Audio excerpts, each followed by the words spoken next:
muy directo a estas congregaciones. Pero alguien ha especulado sobre por qué el Señor escogió solamente a estas 7 iglesias y no escogió a otras o a más. Y algunos comentaristas dicen que estas iglesias pueden representar en cierto sentido la trayectoria de la iglesia a lo largo de la historia. Tendríamos en primer lugar la iglesia apostólica, la iglesia que va desde el año 30 o desde su nacimiento en el día de Pentecostés hasta el año 100 aproximadamente, y curiosamente es la única iglesia, la iglesia de Éfeso, a la que se le hace referencia o se menciona el tema de los apóstoles. Ya después ese término, apóstoles, ya no se menciona en ninguna otra iglesia. Por eso algunos consideran que representa en cierto sentido a la primera iglesia, la iglesia que nace en Jerusalén, la iglesia primitiva, la iglesia donde estaban con vida los apóstoles, ¿vale? Ya te digo, ya iremos poco a poco estudiando cada una de estas iglesias, pero digamos que la iglesia de Éfeso podría representar esa primera etapa o esa primera iglesia. La segunda iglesia, la iglesia de Esmirna, es la iglesia que iría desde el año 100 hasta más o menos el 312, un poquito más, un poquito menos. Es la época de la persecución, terribles persecuciones, cantidad de emperadores romanos se dedicaron sistemáticamente a intentar destruir la iglesia, a perseguir a los cristianos. Fue una etapa terrible, terrible. Se encuentra desde el año 100 hasta el 300 y pico, son muchos años, mucho tiempo matando cristianos. Entonces, como se menciona a la iglesia de Esmirna como una iglesia que iba a sufrir persecución, pues algunos consideran que puede representar a esa etapa de la iglesia que fue fundamentalmente conocida por unas persecuciones terribles. La siguiente iglesia, la iglesia de Pérgamo, es una iglesia indulgente, una iglesia tolerante, una iglesia que comienza a corromperse internamente, comienza a darle lugar a doctrinas y a ideas muy extrañas, y por eso la iglesia, digamos, de Pérgamo, que va desde el 312 hasta aproximadamente el 606 después de Cristo, ahí comienza el declive de la iglesia. Ahí comienza la iglesia a casarse con el Estado. De hecho, un emperador romano llamado Constantino hace que el cristianismo sea la religión oficial del Estado. Ahí comienzan la compra de cargos. Ahí comienza, digamos, a meterse los ritos y las ceremonias de antiguos cultos dentro del seno de la iglesia, y la iglesia ya a estas alturas no es ni la sombra de lo que era en un principio cuando nació. La iglesia de Tiatira, la etapa de la iglesia totalmente paganizada, la iglesia que se ha metido en el mundo totalmente, ya no hay prácticamente ninguna diferencia. Siempre ha habido un remanente, ¿vale? Siempre ha habido cristianos que se han mantenido firmes al Señor, como en la época del profeta Elías, cuando el profeta Elías le dice al Señor: Señor, me siento solo, estoy solo, no me apoya nadie. Y el Señor le dice: hay 7.000. Hay 7.000 que no han doblado sus rodillas, ¿no?, ante Baal. Siempre ha habido un remanente fiel, gente que se ha mantenido fieles al Señor, a la palabra, a la verdad. Pero fundamentalmente la característica en esta etapa, y está representada por la iglesia de Tiatira, es la iglesia metida en el paganismo total y absoluto. Les voy a dar en las próximas clases todas las cosas que comenzaron a introducirse en la iglesia, en los diferentes concilios, las costumbres que hasta el día de hoy sigue manteniendo y enseñando la iglesia católica, cosas tremendas, ¿no? Y claro, ya la iglesia entra en una etapa de una iglesia prácticamente muerta. La iglesia de Sardis, que le dice el Señor: tienes nombre de que vives, pero estás muerta, ¿vale? Es una etapa tenebrosa, toda la etapa de la Edad Media, ¿vale?, que va casi por 1000 años, una etapa oscura, una etapa de paganismo, de frialdad espiritual, de falsas doctrinas, terrible, terrible. Gracias al Señor hay un rebrote de la iglesia con los famosos avivamientos, y que en cierto sentido la iglesia de Filadelfia puede representar esa etapa de restauración, de volver al origen de la palabra, de volver a la fuente, de apartarse del paganismo, apartarse de las falsas doctrinas, apartarse del culto a Roma, etcétera, etcétera. Y la iglesia de Filadelfia, la iglesia del amor fraternal, eso significa la palabra Filadelfia, es una iglesia que vuelve otra vez a su principio, ¿no? Al despertamiento, a la espiritualidad, a la búsqueda sincera y genuina de Dios y de su palabra. Pero diríamos que hoy en día estamos en una etapa de la iglesia que la representa muy bien la iglesia de la Odisea, que es una iglesia tibia, una iglesia rica, una iglesia que se ha extendido por todo el mundo, pero una iglesia que ha apostatado en muchos aspectos, ¿no? Y vemos hoy en día, lamentablemente, muchas congregaciones cristianas que se enseñan auténticos disparates, que no tienen ningún fundamento bíblico, son auténticos circos, lugares donde la gente va a entretenerse, a pasar el tiempo, está visto socialmente bien, incluso van políticos y artistas y cantantes a las iglesias, porque no se sienten aludidos ni confrontados con su vida pecaminosa, ni con su vida de desorden, y entonces es una iglesia a la que el Señor le dice: yo estoy a la puerta y llamo. Si alguno oye mi voz y abre la puerta, entraré a él, cenaré con él y él conmigo. Entonces digamos que las iglesias del Apocalipsis, desde la primera Éfeso hasta la última la Odisea, son iglesias reales que existían en aquel tiempo, iglesias locales, que estaban en la zona de Asia Menor, ¿vale? Digamos que de Éfeso salieron estas hijas. Éfeso sería la iglesia principal, la iglesia madre, fundada por el apóstol Pablo en Hechos capítulo 19, pueden ver el origen de la iglesia, ¿vale? En esa iglesia de Éfeso estuvo el apóstol Juan y la madre de Jesús viviendo un tiempo, pero al final vemos que la iglesia entra en una frialdad donde no se diferencia mucho a veces la vida de un cristiano de la vida de una persona del mundo que no conoce al Señor, y estamos viviendo una etapa en la que la iglesia necesita volver otra vez a la fuente, volver otra vez a la realidad de la palabra, a tener relación con el Señor, a no estar tan interesada en las cosas materiales, que parece que es lo que más le preocupa a muchos cristianos, sino en las cosas del espíritu, ¿no? Estoy leyendo un libro de la biografía de Maimónides y decían que era un hombre que a él le interesaban más las cosas del cielo que las de la tierra, ¿no? Era un hombre que buscaba la espiritualidad, buscaba el conocimiento de Dios, y yo creo que la iglesia debería de volver a esa fuente, ¿no? Volver otra vez a la búsqueda sincera de parte del Señor, y no estar metido que si el materialismo, que si la prosperidad, qué coche tienes, qué casa tienes, cómo te viste, etcétera, porque eso al fin y al cabo es efímero y pasajero y no es lo importante a lo que el Señor nos ha llamado, sino a buscar, ¿no?, el reino de Dios y su justicia, y todas las demás cosas nos serán añadidas, ¿vale? Entonces, esto es más que nada para que ustedes se hagan una idea un poquito de lo que puede representar cada una de estas 7 iglesias del libro de Apocalipsis, que ya digo, las estudiaremos en su momento, una por una. Pero ahora quiero llevarles a un capítulo extraordinario, un capítulo un tanto extraño, porque parece como que no pega, ¿no? Dice, bueno, y este capítulo aquí, ¿qué nos puede enseñar? Capítulo 12 del libro del Apocalipsis. Vamos a leerlo entero. Yo voy a leer un versículo y uno cualquiera de ustedes lee el siguiente versículo, si les parece, ¿vale? Apocalipsis capítulo 12, titulado La mujer y el dragón. No sé cuántos lo leyeron en casa. ¿Sí? Amén. Bueno, pero vamos a leerlo aquí también en la clase. Empiezo por el versículo 1. Apareció en el cielo una gran señal. Eso ya es importante. Una gran señal. Una mujer vestida del sol, con la luna debajo de sus pies y sobre su cabeza una corona de 12 estrellas. Versículo 2.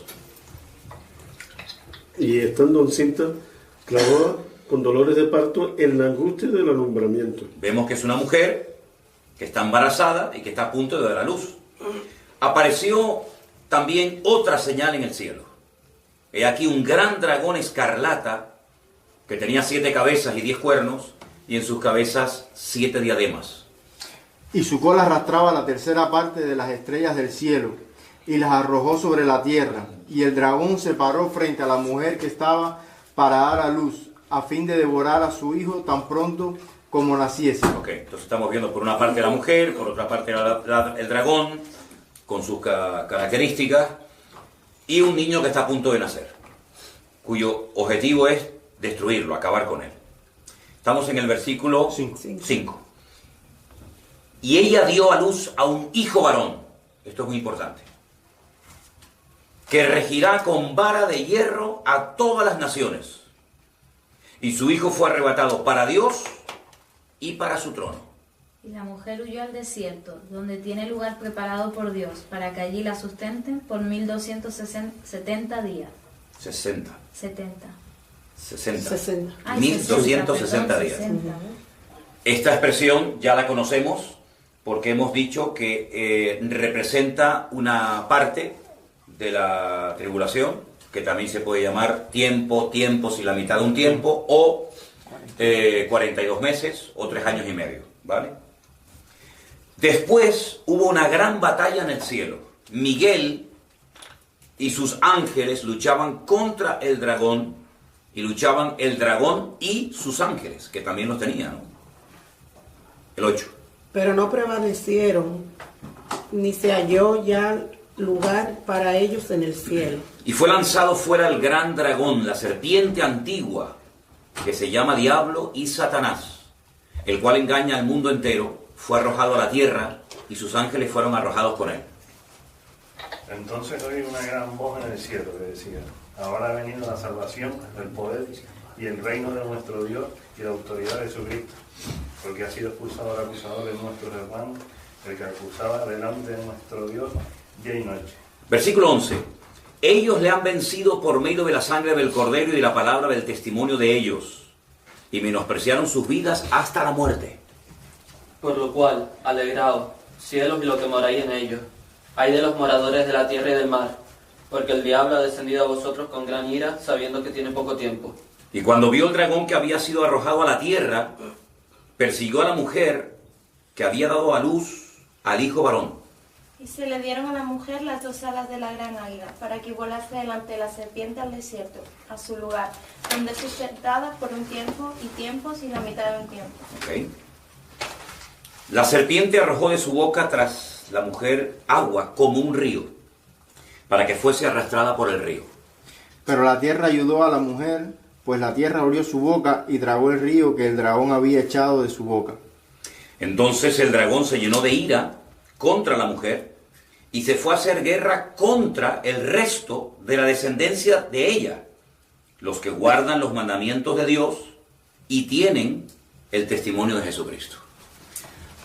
Uno se pregunta, en primer lugar, ¿qué es lo que el Señor nos quiere enseñar con este capítulo, ¿no? Porque uno dice, bueno, ¿esto qué es literal? ¿Esto es simbólico? Lo que está bien claro es que está cargado de muchísimos detalles que nos dan mucha información acerca de quién puede ser esta mujer, quién puede ser este hijo, y en cuanto al dragón está clarísimo, porque el versículo 9 lo define como la serpiente antigua, que se llama Diablo y Satanás. Por lo tanto, ahí no hay género de duda, no hay que decir, bueno, ¿y el dragón a quién puede representar? La misma palabra te lo dice, al diablo, a la serpiente antigua, a Satanás, que además dice que engaña al mundo entero y que fue arrojado a la tierra y sus ángeles también fueron arrojados con él. Tendríamos que remontarnos a antes de Génesis capítulo 1, donde evidentemente Dios también estuvo haciendo cosas y creando cosas, pero que no se describen en los primeros capítulos de la Biblia, ni siquiera en el libro de Génesis, sino en otros libros, como puede ser el libro de Isaías y también, como no, el libro de Ezequiel, ¿vale? La Biblia nos enseña que el que hoy en día conocemos con el nombre de Satanás, Dios no lo creó como Satanás, como ese enemigo de Dios, malo, perverso, terrible, padre de mentira, etc., sino que la Biblia lo llama querubín. Era una especie de arcángel espectacular que Dios creó. Después, si quieren, podemos leer un poquito la descripción del día que fue creado, donde dice la Biblia que era el querubín protector, acabado en hermosura, el sello de la perfección, lleno de sabiduría, y describe cómo Dios lo vistió, etcétera, etcétera. Pero ese ángel o arcángel se rebela contra Dios, quiere desplazar a Dios de su trono, imponer su dominio, una especie como de golpe de estado. Dios lo arroja de su presencia y lo lanza a la tierra, ¿vale? Junto con muchos ángeles que los conocemos como demonios, ¿de acuerdo? Entonces vemos en este capítulo algo muy importante, y es la realidad del mundo espiritual. Mundo espiritual que a veces se hace visible, mundo espiritual que a veces Dios nos permite ver, pero que en la mayoría de las veces es un mundo totalmente invisible a nuestros ojos naturales.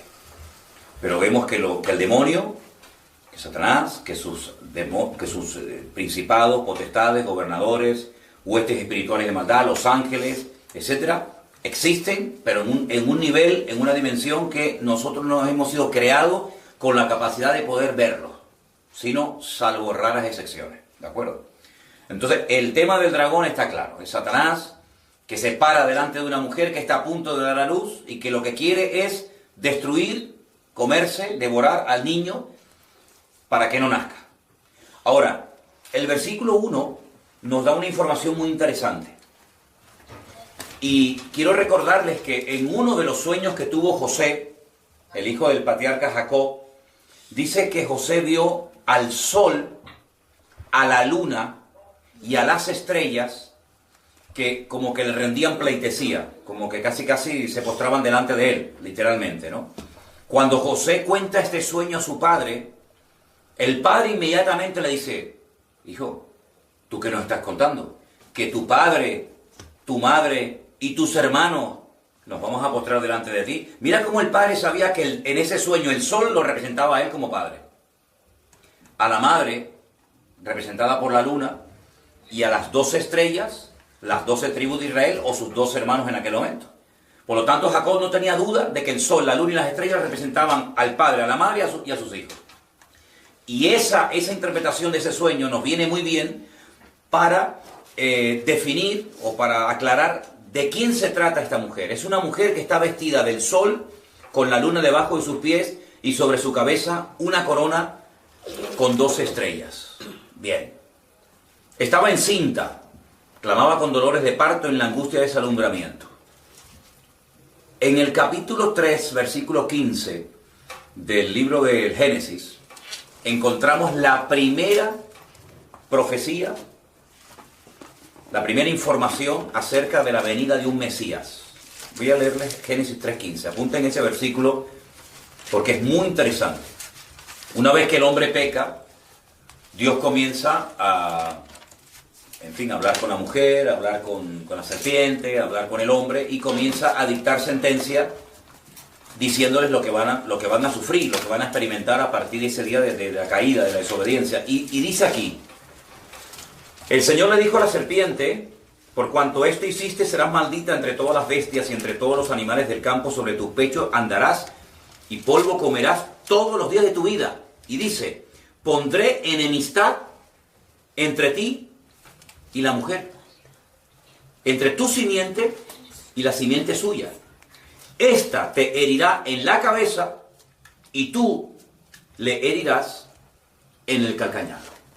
Esa es la primera información que Satanás oye acerca de la venida de un hijo, de alguien que le va a herir en la cabeza a él, pero que a su vez él va a poder herir a ese que va a venir en el calcañar, es decir, en el tobillo, en la parte del pie.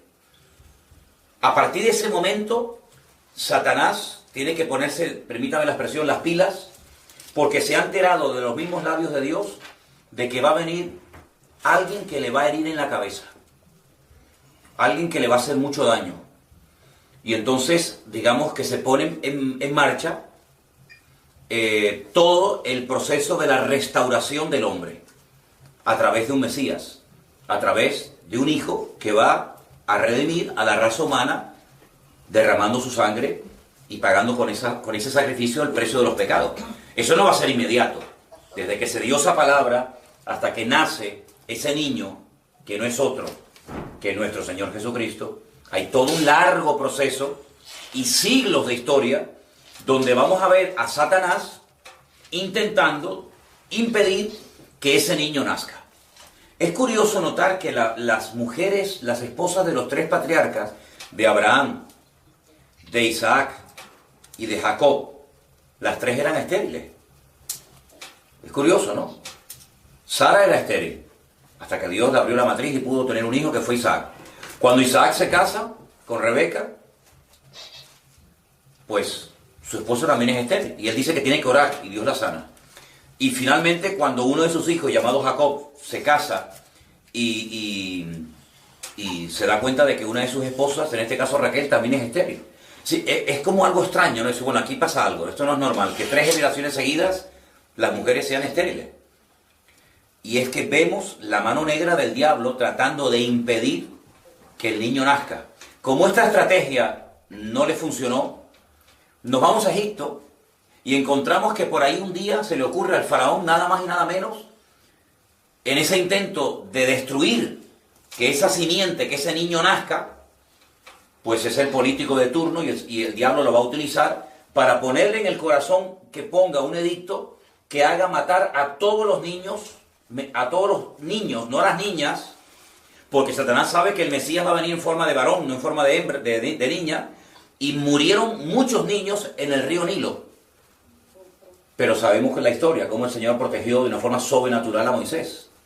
Es curioso ver cómo a lo largo de toda la historia, desde Génesis 3:15 hasta que nace el Señor Jesucristo, todos los intentos y estratagemas del diablo por impedir que el niño nazca.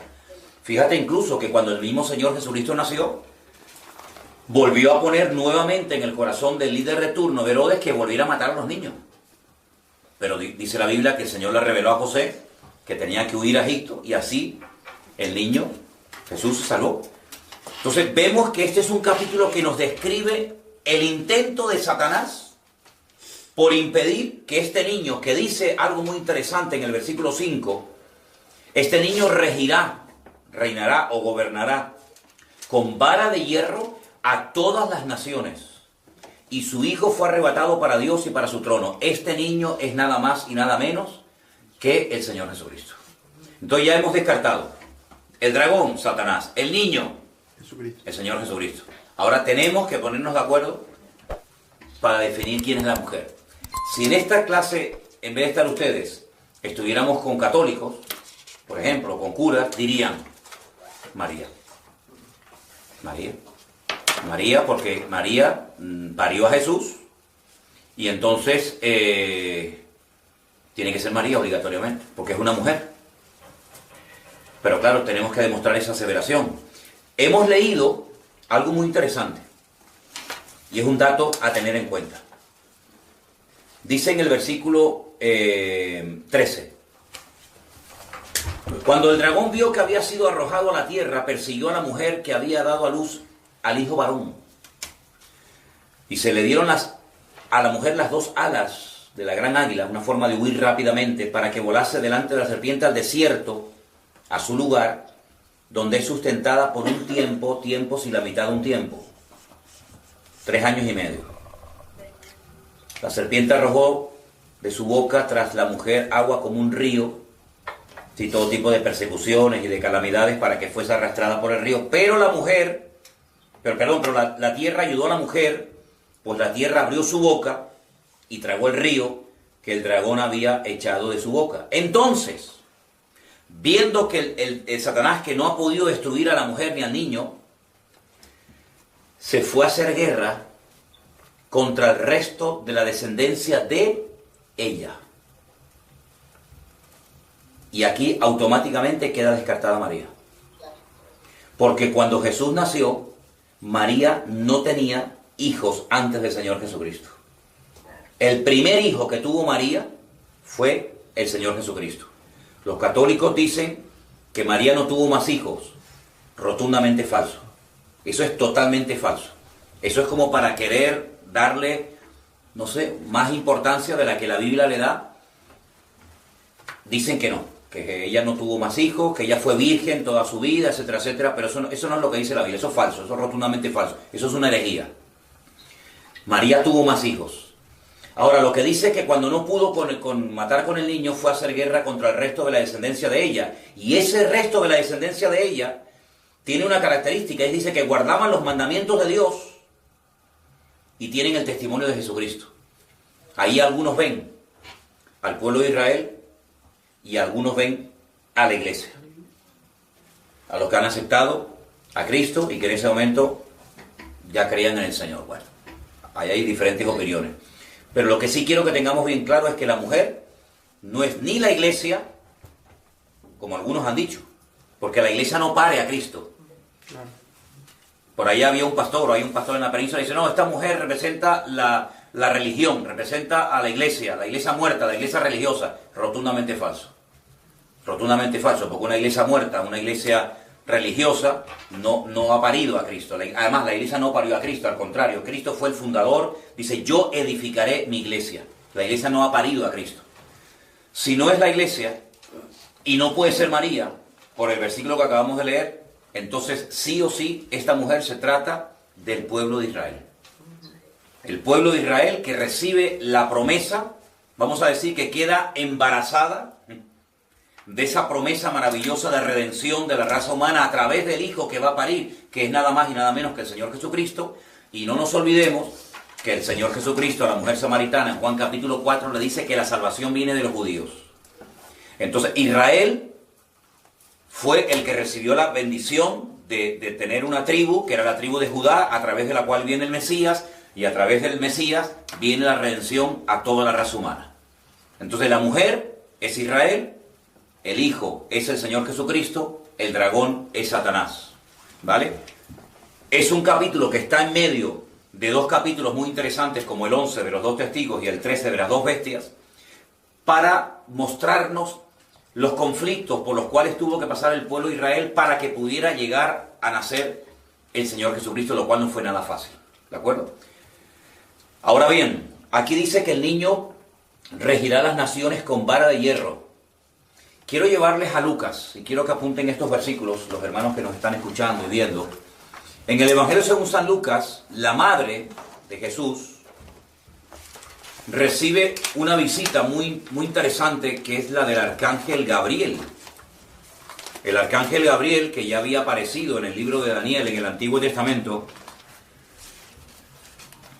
se le aparece a María, y concretamente en el capítulo 1 de Lucas, el ángel Gabriel, versículo 26, al 6º mes, fue enviado por Dios a una ciudad de Galilea llamada Nazaret. Fíjense los datos que nos da solamente un versículo. A los 6 meses de estar embarazada, Gabriel es enviado por Dios a una ciudad de Galilea. Hay muchas, pero concretamente a Nazaret. No a cualquier persona, sino a una virgen, a una joven desposada con un varón que se llama José. Es decir, es imposible que el ángel Gabriel tocara en la puerta de otra persona, porque con todos los datos que le estás dando. Y el nombre de la virgen, o el nombre de la joven, era María, Miriam. Entrando el ángel en donde ella estaba, le dijo, bueno, esto está traducido del griego, le dice salve, esto era el saludo de los romanos, ¿no? Le diría shalom, el Señor es contigo, bendita tú entre las mujeres. Mas ella, cuando le vio, se turbó por sus palabras y pensaba qué salutación sería esta. Ahora fíjense qué curioso, porque Daniel, cuando ve a Gabriel, cae postrado, cae en tierra, el hombre estaba muerto de miedo, de temor. Sin embargo, esta mujer, lo que más le preocupa es la forma como le ha saludado el ángel, ¿no? No cae al suelo, no se asusta, sino que ella dice, uy, ¿por qué me saluda así? ¿Por qué me dice, el Señor está contigo, bendita seas tú entre todas las mujeres? Ahora fíjense lo que le dice el ángel Gabriel. Le da un paquete, digamos, profético, que contiene 7 profecías. Vamos a contarlas. La primera: ahora concebirás en tu vientre y darás a luz un hijo. ¿Cumplida o no? Sí. Totalmente. Quedó embarazada y dio a luz a un hijo. Perfecto. Tal como dice Apocalipsis 12. Segunda: llamará su nombre Jesús. Sí. Totalmente cumplido. Ese fue el nombre que le pusieron sus padres. Tercera: este será grande. Sí. Más grande que Cristo no hubo nadie, ¿no? Cuarta: será llamado Hijo del Altísimo. Sí. También fue llamado en alguna ocasión Hijo del Altísimo. Tomen nota de esta. El Señor Dios le dará el trono de David su padre. No. Quizá no. Jesús no tuvo un trono. Jesús cuando estuvo en este mundo no vino como rey, vino como siervo sufriente, según la profecía de Isaías capítulo 53. Él no tuvo un trono, pero se le promete un trono. El trono de David su padre. El Señor le había hecho una promesa a David que nunca faltaría un hijo varón que se sentara en su trono. ¿Se acuerdan la pregunta que los discípulos le hacen en el momento antes de la ascensión de Cristo? ¿Restaurarás el reino a Israel antes de que tú vengas? En este tiempo. Es decir, ellos sabían que el Mesías tiene que reinar, porque era la promesa que se le dio al rey David. Entonces, reinará sobre el trono de David su padre, reinará sobre la casa de Israel, de Jacob, para siempre, cosa que no ocurrió en su primera venida, y su reino no tendrá fin. A diferencia de los otros reinos que se levantaron y cayeron, como el Medo-Persa, los griegos, los romanos, los babilónicos, el reino de Cristo será un reino eterno. Entonces María le dijo al ángel, ¿cómo será esto? Esto es muy fuerte, lo que está recibiendo esta mujer aquí es tremendo, porque yo no conozco varón, yo estoy comprometida, aún no estoy casada. Y el ángel le dice, el Espíritu Santo vendrá sobre ti, el poder del Altísimo te cubrirá con su sombra, por lo cual también el santo ser que nacerá será llamado Hijo de Dios. Fíjate que aquí se le llama Hijo de Dios y en el versículo 32 se le llama David su padre, porque por parte física, digamos, David era su padre en el sentido de que era un antepasado de él. Él es descendiente de la casa de David, por lo tanto de la tribu de Judá, pero al mismo tiempo es el Hijo de Dios. ¿Ven? Son las dos naturalezas, la humana y la divina, que se juntan en el Señor Jesucristo. Y entonces le da un dato muy interesante, le dice, tu pariente Elizabeth, que es la madre, o fue la madre de Juan el Bautista, ha concebido hijo en su vejez, y este es el 6º mes para ella, la que llamaban estéril, porque nada hay imposible para Dios. Y terminó con el 38. Entonces María dijo, he aquí la sierva del Señor, hágase conmigo conforme a tu palabra. Es decir, de las profecías que recibe aquí esta mujer, hay algunas que se han cumplido en su primera venida y otras que están por cumplirse en su segunda venida. Cuando hablemos del milenio, vamos a ver cómo Cristo reinará en la era milenaria y se cumplirán las profecías que no se han cumplido en su primera venida, que encontramos aquí en Lucas capítulo 1. ¿De acuerdo? Entonces, para volver otra vez al capítulo 12 del Apocalipsis, vemos que parte del capítulo se ha cumplido y parte del capítulo no se ha cumplido. Ahora, hay una parte muy interesante, porque dice que la mujer, si la mujer es Israel, y está claro que es Israel, dice que la mujer huye al desierto por tiempo, tiempos y la mitad de un tiempo, dice, para huir de las persecuciones, para huir del diablo, del dragón. Si Israel no solamente ha sido perseguida en el pasado antes de que naciera el Mesías, sino que en los últimos tiempos volverá a ser perseguida, pero en esta ocasión dice que huye al desierto. Y allí es sustentada por 3 años y medio. Sí, hay una parte de la tribulación donde Israel huye al desierto y allí dice que es sustentada. Y allí ocurre algo muy interesante porque dice que allí comienza a ser sustentada, a ser cuidada durante 3 años y medio y allí brotan aguas. Y probablemente esté haciendo referencia al desierto del Negev, donde de vez en cuando, milagrosamente, sin que todavía nadie se lo explique, el desierto se abre y comienzan a salir borbotones de agua y se convierten en ríos tremendamente caudalosos en medio del desierto. Entonces parece como que Israel durante una etapa de la tribulación, tiempos y la mitad de un tiempo, que es lo mismo que decir 3 años y medio, huye a una parte del desierto donde milagrosamente es protegida de la ira del dragón. Entonces, estos son datos a tener en cuenta, porque no cabe la menor duda de que hay una parte que se ha cumplido, pero hay una parte que todavía queda por cumplir. ¿Sí? Israel ha sido perseguido siempre, antes, durante y después, hasta que por fin venga el Señor y reine sobre la casa de Israel para siempre y su reino nunca más volverá a tener fin. Entonces yo quería tocar este capítulo en esta tarde para que cuando ustedes lo lean a partir de ahora sepan interpretarlo y sepan correctamente decir, bueno, esta mujer no es ni María, ni es la iglesia, ni es una institución humana, sino se trata del pueblo de Israel que recibe la promesa del nacimiento de un Mesías y a partir de ese momento Israel entra en un periodo como de alumbramiento, de angustia, de persecuciones, de calamidades, de tragedia, hasta que por fin nace el Señor Jesucristo, ¿verdad? Este es el niño, y se cumple la redención, el plan de la redención del hombre, ¿no? Ahora, en el libro del Apocalipsis se da una paradoja muy interesante, apunten este dato. Hay 404 versículos en el libro del Apocalipsis, repito, 404 versículos, de los cuales, fíjense qué dato les voy a dar ahora, 278, ¿cuánto? 278 son referencias al Antiguo Testamento. Es decir, es el libro del Nuevo Testamento que más citas hace del Antiguo Testamento. En el libro de Apocalipsis vemos la culminación del plan de Dios. El plan de Dios ha sido progresivo, la revelación profética de Dios ha sido progresiva, no ha sido ¡pum!, de golpe, ¿verdad?, instantánea, sino que a lo largo de la historia, de los tiempos, Dios ha ido revelando muchos detalles a través de sus siervos, los profetas, de Miqueas, dio algunos detalles de Isaías, de Jeremías, etc. Pero finalmente el clímax del plan de Dios se culmina, se cumple en el libro del Apocalipsis. Y hay 278 referencias al Antiguo Testamento.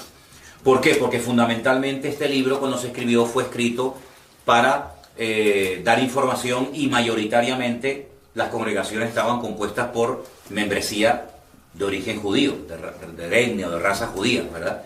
Por supuesto, después el cristianismo se ampliaría a todas las naciones, ¿verdad? Como hasta el día de hoy, pero la mayoría de los que se convertían en los primeros tiempos, la mayoría eran judíos, hasta que después ya Pablo comienza su ministerio itinerante y comienzan a convertirse un montón de personas de otras naciones de origen pagano que se comienzan a injertar en la vida de la iglesia. Vamos a encontrar expresiones como judíos, gentiles, inconversos, ¿verdad?, en la Biblia, y hay que saber definir estos grupos de quién se trata, ¿vale? Dios tiene un solo pueblo que está formado por todas las naciones, tribus y lenguas de todas partes del mundo. Evidentemente Dios no te va a pedir el pasaporte cuando llegues al cielo, el ser judío, pues si tú no aceptas a Cristo, dice todos pereceréis igualmente, ¿sí? Es decir, el judío también necesita aceptar y reconocer a Cristo, al Mesías, porque es el camino, es la verdad y es la vida, y nadie va al Padre sino solamente a través de Cristo, ¿vale? Es el medio de salvación, no hay otro mediador, no hay otro intercesor entre Dios y los hombres más que Jesucristo, no hay otro nombre bajo el cielo dado a los hombres a través de que se pueda ser uno salvado más que a través de Cristo, ¿verdad? Pero no cabe la menor duda de que cuando uno viene a Cristo viene con su identidad nacional. Es uno es dominicano, otro es cubano, el otro es argentino, el otro es judío. Entonces dice Pablo, ¿y qué ventaja entonces tiene el judío sobre el griego? Cuando se habla del griego se refiere a todo al mundo gentil.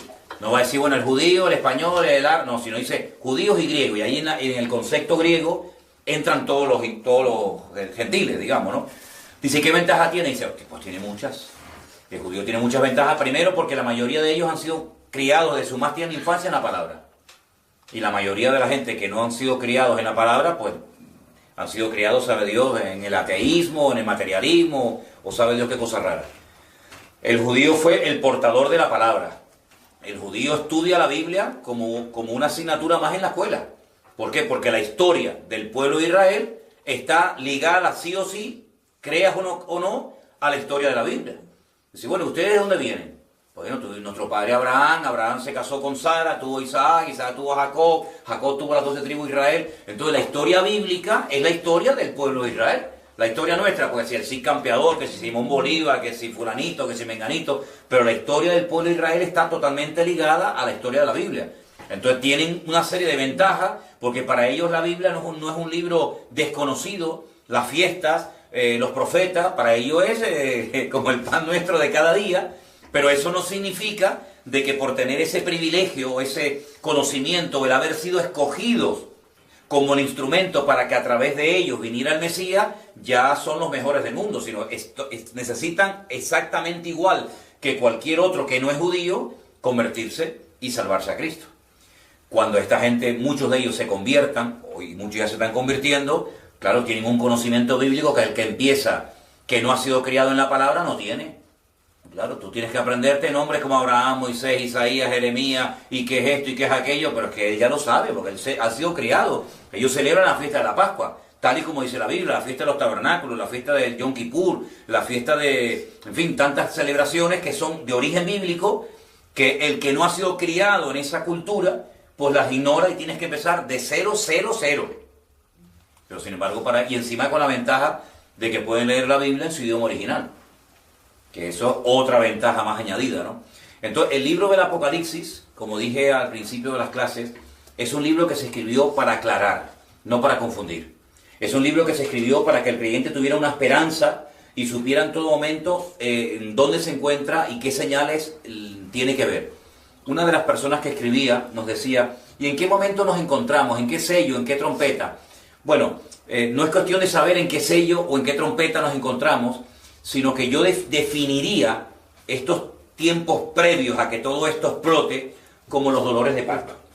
La Biblia dice que este es el principio del fin. Ustedes saben que cuando una mujer empieza a tener dolores de parto ya no hay marcha atrás. No lo digo por experiencia, sino desde la más absoluta teoría. Pero cuando empieza una mujer ya a romper aguas y a quejarse y los dolores, sal corriendo porque ya viene, hasta que nace el niño, ¿no? La tierra ha entrado en dolores de parto hace mucho tiempo. Los terremotos se van a incrementar, los virus, las plagas, las epidemias, todos estos principios de dolores, dice la Biblia. hasta que todo esto nos lleve a una etapa de la historia muy fuerte que conocemos como la Gran Tribulación, donde, como hemos dicho en la clase, hay diferentes posturas referentes a si somos arrebatados antes, durante o después. Y bueno, y por ahí, como yo decía a ustedes antes de la clase, han surgido infinidad.